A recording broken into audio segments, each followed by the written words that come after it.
Bonjour et bienvenue dans cette vidéo flash dans laquelle nous allons voir ensemble ce que sont les liaisons simples et multiples, mais aussi le doublet non liant.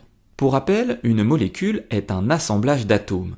Ces atomes vont s'associer de telle sorte à obtenir la configuration électronique du gaz noble qui est le plus proche d'eux dans la classification périodique des éléments. Pour rappel, les gaz nobles sont présents dans la 18e colonne du tableau périodique des éléments et sont ici encadrés en rouge. Au lycée, on ne s'intéressera qu'aux atomes dont le numéro atomique Z est inférieur ou égal à 18. En chimie, pour savoir comment les atomes vont justement s'associer, on va faire appel au modèle de Lewis qui va permettre de prédire l'enchaînement des atomes au sein d'un édifice, qu'il s'agisse d'une molécule ou d'un ion. Et par la suite, on pourra donc déterminer la géométrie de cet édifice.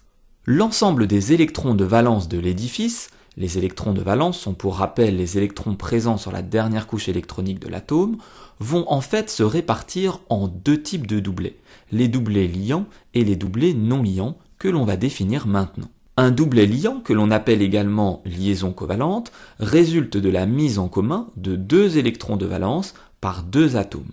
Attention, le terme mise en commun est extrêmement important. Les électrons qui sont mis en commun donc appartiennent autant à l'atome A qu'à l'atome B. Prenons un exemple pour être sûr que tout cela est bien compris. On a ici un atome A et un atome B qui disposent chacun d'un électron de valence qu'ils vont donc mettre en commun. On aura donc formation d'un doublet liant, c'est ce qu'on appelle une liaison simple en chimie. Chaque électron appartient donc maintenant autant à l'atome A qu'à l'atome B. Les doublets non liants, quant à eux, résultent de l'association de deux électrons de valence non partagés par un atome. Prenons un exemple avec ici l'atome A qui dispose de deux électrons de valence qui ne vont être partagés avec aucun autre atome. Ces deux électrons de valence vont s'associer et donc conduire à la formation d'un doublet non liant.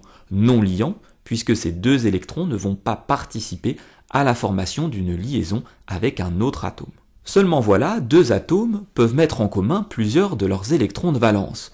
On obtiendra donc des liaisons multiples, qui peuvent être doubles ou triples.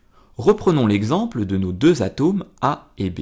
Imaginons que chacun de ces deux atomes dispose de deux électrons de valence, qu'ils mettent ensuite en commun. On aura donc formation de deux doublets liants, c'est ce qu'on appelle en chimie une liaison double.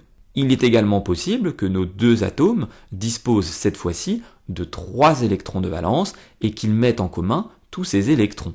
On aura donc ici formation de trois doublets liants, c'est ce qu'on appelle en chimie une liaison triple. Ces notions sont extrêmement importantes puisqu'elles vous permettront par la suite de construire le schéma de Lewis d'un ion ou d'une molécule. Cette vidéo flash est maintenant terminée, j'espère qu'elle a été claire. N'hésitez pas à vous abonner à ma chaîne YouTube et je vous dis à très bientôt pour de nouvelles vidéos.